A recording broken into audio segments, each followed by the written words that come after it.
The explosion tore through the chemical plant as Batman watched from above. Inside, at least 12 men burned alive. He could have saved them. He chose not to. You've been told Batman doesn't kill. That's his one rule, right? The thing that separates him from the criminals he fights. But what if I told you that across 80 years of comics, video games, and other media, Batman has one of the highest body counts in fiction? We're talking hundreds of deaths, some direct, some indirect, but all preventable.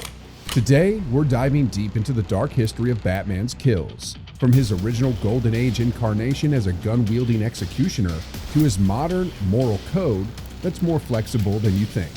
We'll break down the science behind his methods, analyze the psychology of his victims, and ask the uncomfortable question: is Batman actually one of fiction's most prolific serial killers?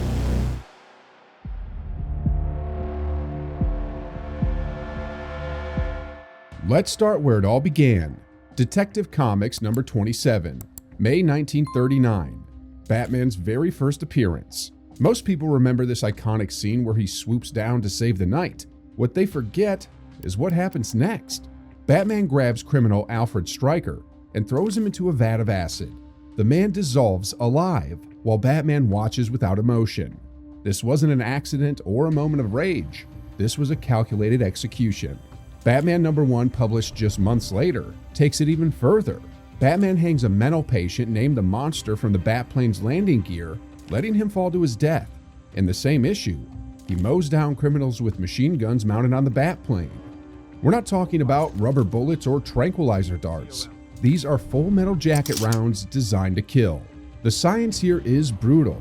A fall from the Batplane's typical altitude of 1,000 feet means the victim reaches terminal velocity, about 120 miles per hour. The human body hitting concrete at that speed experiences roughly 50 Gs of deceleration. Every bone shatters simultaneously. Death is instantaneous, but the psychological terror of the 30-second fall is pure torture. As for the acid vat, we're looking at concentrated sulfuric or hydrochloric acid. At industrial strength, these chemicals don't just burn. They dissolve organic tissue at the molecular level. The victim would experience third-degree burns across their entire body within seconds, followed by respiratory failure as the acid vapors destroy their lungs. Death would take 3 to 5 agonizing minutes. Throughout the early 1940s, Batman's kill methods became increasingly creative and sadistic. In Batman number 2, he rams a truck full of criminals off a bridge, watching it explode on impact. The kinetic energy from a 2-ton vehicle hitting water at 60 miles per hour generates roughly 1.8 million joules, equivalent to a small bomb. Bob Kane and Bill Finger, Batman's creators, weren't trying to make a superhero in the modern sense. They were creating an urban vigilante executioner, inspired by characters like the Shadow and Zorro. This Batman operated by a simple philosophy: criminals forfeit their right to live the moment they choose crime. The psychological profile of this early Batman is fascinating and disturbing. He shows classic signs of antisocial personality disorder, lack of empathy, calculated violence, and an inflated sense of moral superiority. His method suggests someone who doesn't just want to stop crime, but actively enjoys the process of killing criminals. To put this in perspective, Batman's early comic book body count exceeds most real-world serial killers in FBI databases. Ted Bundy killed 30 people over 40 years. Jeffrey Dahmer killed 17 over 13 years. Golden Age Batman killed an estimated 150 people in his first 2 years of publication alone. So why did this version disappear? 2 factors: the introduction of Robin in 1940 and the Comics Code Authority in 1954. Robin was specifically created to soften Batman's image and appeal to younger readers. Having a child sidekick made it harder to justify Batman gunning down criminals in cold blood. The Comics Code Authority went further, establishing mandatory moral guidelines for comic books. Heroes had to respect authority, use minimal violence, and never kill except in the most extreme circumstances. This wasn't artistic evolution. It was censorship that fundamentally changed Batman's character. But here's what's interesting. While mainstream comics sanitized Batman, his original killer instinct never completely disappeared. It just went underground, waiting for the right moment to resurface in video games, alternate universe comics, and darker interpretations that promise to show us the real Batman. The Golden Age executioner didn't die. He just learned to hide behind a moral code that's more flexible than most fans realize.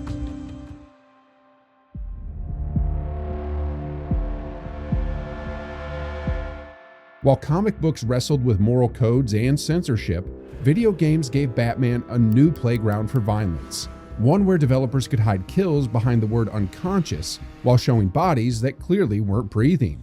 The Batman Arkham series, starting with Asylum in 2009, perfected this hypocrisy. Sure, the game tells you enemies are unconscious, but let's analyze what actually happens. Batman throws criminals off 30-foot ledges onto concrete floors. He electrocutes them with enough voltage to power a small building.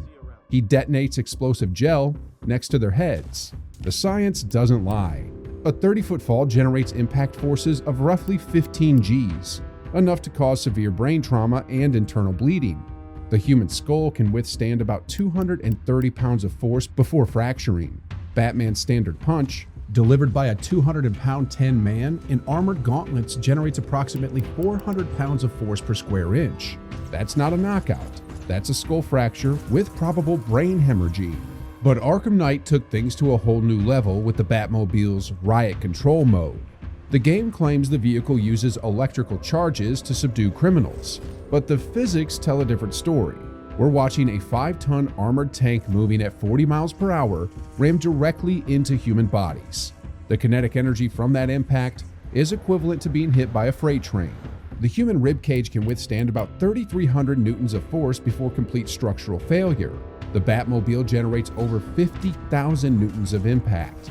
We're not talking about unconscious criminals. We're talking about bodies compressed into paste under tank treads. What makes this worse is the game's psychological manipulation. Players watch Batman systematically run over dozens of criminals while the interface cheerfully displays unconscious instead of dead. It's gaslighting on a massive scale, training players to accept extreme violence as long as it's labeled correctly. The Injustice series dropped all pretense. In this alternate universe, Batman kills Superman with a kryptonite spear, drives it directly through his chest cavity. The game shows us the forensic reality: punctured heart, massive internal bleeding, death within seconds. Finally, a Batman game honest about its violence. Telltale's Batman series went further by making killing a player choice. You could choose to brand criminals with a red-hot bat symbol, causing third-degree burns across 15% of their body surface area. At that burn percentage, victims face a 90% mortality rate from infection and shock, even with immediate medical treatment. The combat realism analysis gets even darker when you consider cumulative damage. Batman doesn't just hit criminals once. He delivers sustained beatings that can last 30 seconds or more. A trained fighter throwing repeated punches to the head causes progressive brain trauma. After the 5th or 6th impact, you're looking at a severe concussion. After 10 impacts, traumatic brain injury becomes inevitable. Studies of real-world combat sports show that even professional boxers wearing protective gear suffer permanent brain damage from sustained head trauma. Batman's criminals don't wear helmets, and his gauntlets are designed to maximize impact force, not minimize it. The psychological impact on players is fascinating and disturbing. Interactive media creates a sense of moral complicity that passive media can't match. When you press the button to make Batman electrocute someone, you become psychologically invested in justifying that action. The "they're just unconscious" narrative becomes a collective delusion that players and developers maintain together. Gaming gave Batman something comics never could: plausible deniability through interactive violence. Players get the satisfaction of extreme brutality while maintaining the fiction that they're playing a hero. It's the perfect psychological loophole for a character whose moral code was always more marketing than reality. The body count in video games dwarfs anything from the comics, but the deaths are hidden behind euphemisms and technical terminology that lets everyone pretend Batman's hands are still clean.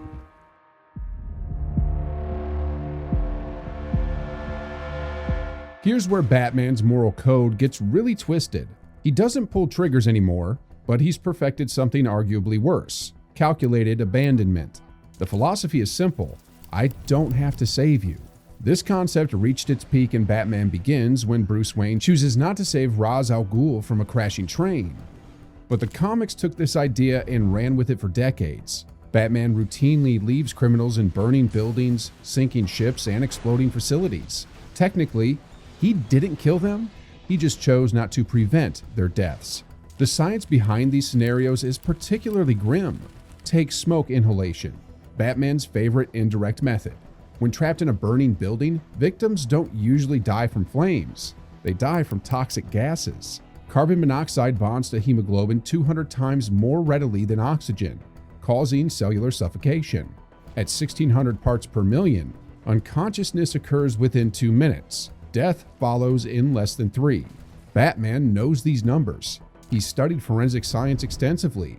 When he leaves criminals in that burning warehouse, he's making a calculated decision based on precise mortality timelines. That's not moral flexibility. That's premeditated murder with extra steps. Hypothermia provides another favorite scenario. When Batman abandons criminals on sinking ships or in frozen water, he's exploiting specific physiological vulnerabilities. Water conducts heat 20 times faster than air.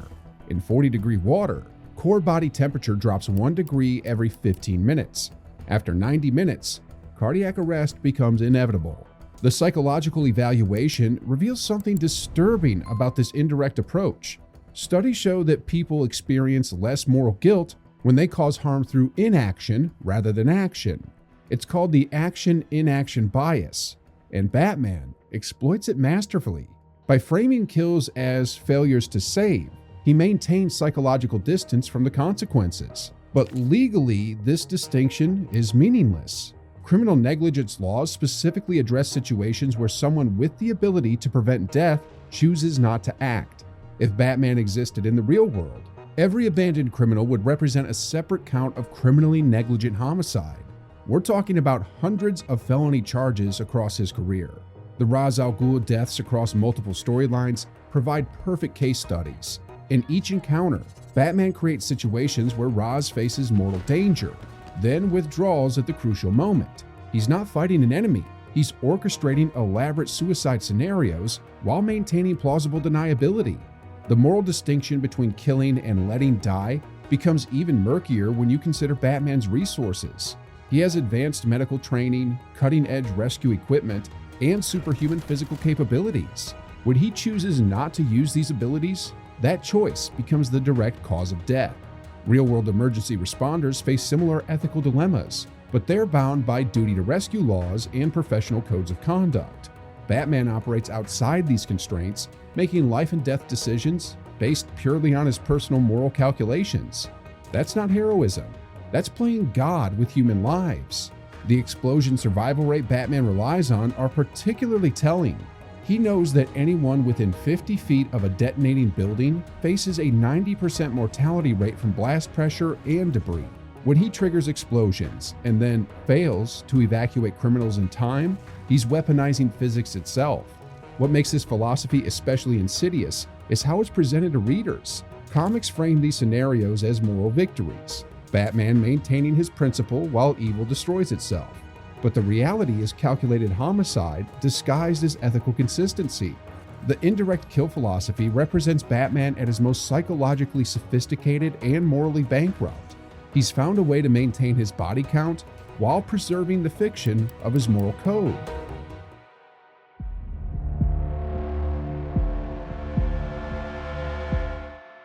The transformation of Batman from executioner to hero didn't happen overnight. It was a calculated corporate decision disguised as character development. Understanding this evolution reveals how marketing considerations shaped one of fiction's most famous moral codes. Robin's introduction in Detective Comics number 38, April 1940, marked the beginning of the end for Killer Batman. DC Comics needed to expand their audience beyond adults reading pulp detective stories. A child sidekick meant younger readers, which meant parents buying comics, which meant pressure to sanitize the violence. The psychological impact was immediate and deliberate. Having a 12-year-old witness to his actions forced Batman to moderate his methods. You can't have Robin watch Batman gun down criminals without creating serious questions about child endangerment and psychological trauma. The character had to evolve or risk losing his new young audience. But the real death blow came from the Comics Code Authority in 1954. This wasn't artistic growth. This was government-backed censorship followed by Frederick Wortham's book Seduction of the Innocent, which blamed comic books for juvenile delinquency. The code established rigid moral guidelines. Heroes must respect authority, violence must be minimal, and killing was forbidden except in the most extreme circumstances. Publishers faced a simple choice: comply or go out of business. Batman's no-kill rule wasn't a creative decision, it was a corporate survival instinct dressed up as moral evolution. However, certain creators found ways to subvert these restrictions while technically staying within the guidelines. Frank Miller's The Dark Knight Returns in 1986 brought back Batman's killer instinct through calculated ambiguity. When Batman breaks the mutant leader's bones, the comic doesn't explicitly state he's dead, but the forensic evidence suggests otherwise.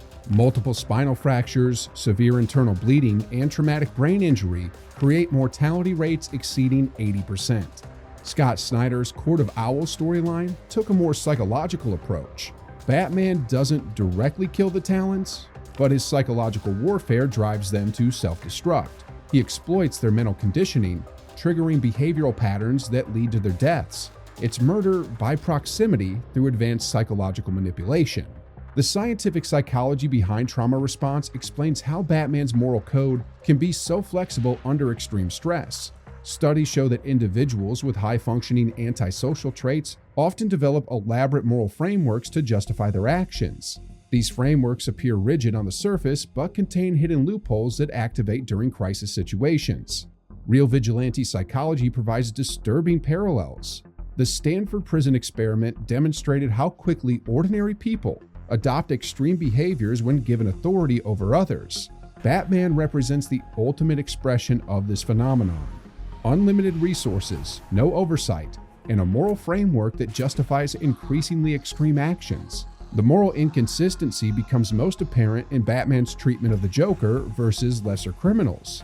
He'll move heaven and earth to save the Joker from execution, citing his no-kill rule, but he'll abandon petty thieves in burning buildings without a second thought. The psychological explanation is simple. The Joker validates Batman's existence by providing an eternal enemy. Random criminals are expendable. This selective application reveals the arbitrary nature of Batman's moral code. It's not based on consistent ethical principles. It's based on narrative convenience and psychological need. The code exists to serve Batman's psychological requirements, not protect human life. The evolution of Batman's no-kill code represents one of fiction's most successful psychological manipulations. By gradually introducing more flexibility while maintaining the appearance of ethical consistency, creators have trained audiences to accept extreme violence as long as it's properly contextualized. Modern Batman operates under what psychologists call moral licensing, the phenomenon where past good behavior creates permission for future questionable action. Every criminal Batman saves gives him psychological credit to abandon the next one. The no-kill code didn't eliminate Batman's homicidal tendencies, it just made them more sophisticated and psychologically complex. The Golden Age executioner evolved into something far more dangerous, a killer who believes his own moral justifications. So what's the actual damage? After analyzing 80 years of Batman publications, video games, and alternate media, we're looking at a conservative estimate of over 400 documented deaths, directly or indirectly, caused by Batman's actions. That's not counting the thousands of criminals who likely died from injuries sustained during his non-lethal encounters. Let's break down the methodology. Direct kills include any death where Batman's actions were the immediate cause. Gunshots, stabbings, throws into acid vats, or deliberate explosions. We documented 127 of these across Golden Age comics alone. Indirect kills cover scenarios where Batman chose not to prevent a death he could have stopped, burning buildings, sinking ships, or abandoning criminals in lethal situations. This category adds another 203 confirmed deaths. The negligent death category is the largest and most disturbing. These are criminals who died from injuries sustained during Batman's non-lethal takedowns. Medical studies show that repeated blunt force trauma to the head carries a 15 to 20% mortality rate even with immediate medical attention. Given Batman's combat frequency and the fact that most criminals don't receive immediate medical care, we're looking at potentially thousands of deaths from brain hemorrhaging, internal bleeding, and organ failure. Compare this to other supposedly non-killing heroes, and the number becomes staggering. Superman has a documented kill count of approximately 12 across all media, mostly alternate universe scenarios or cosmic threats. Spider-Man sits at around 8, usually involving accidents during combat with supervillains. Batman's body count exceeds both of them combined by a factor of 20. The real-world legal implications are terrifying. If Batman existed today, he'd face charges for multiple counts of first-degree murder, hundreds of counts of criminally negligent homicide, and thousands of counts of aggravated assault. International criminal law would classify many of his actions as war crimes, particularly his use of psychological torture and his systematic targeting of mentally ill individuals. From a psychological diagnostic standpoint, Batman exhibits classic makers of functional psychopathy. He demonstrates superficial charm, grandiose self-worth, pathological lying about his methods, lack of remorse, shallow emotional responses, and parasitic lifestyle funded by inherited wealth. The American Psychiatric Association's DSM-5 criteria for antisocial personality disorder reads like Batman's character profile. What's most disturbing is how we've been conditioned to accept this violence. Batman's kills are sanitized through euphemisms, justified through moral frameworks, or hidden behind technical terminology. We call it justice when Batman cripples criminals, but we'd call it assault if anyone else did the same thing. The myth versus reality gap reveals something uncomfortable about our relationship with fictional violence. We want the satisfaction of seeing bad guys punished, but we need the psychological comfort of believing our hero maintains moral superiority. Batman provides the perfect solution: extreme violence wrapped in moral code that's flexible enough to justify anything. So here's the final verdict. Batman isn't just one of fiction's most prolific killers. He's one of the most psychologically sophisticated. He's created a moral framework that allows unlimited violence while maintaining the appearance of ethical behavior. That's not heroism.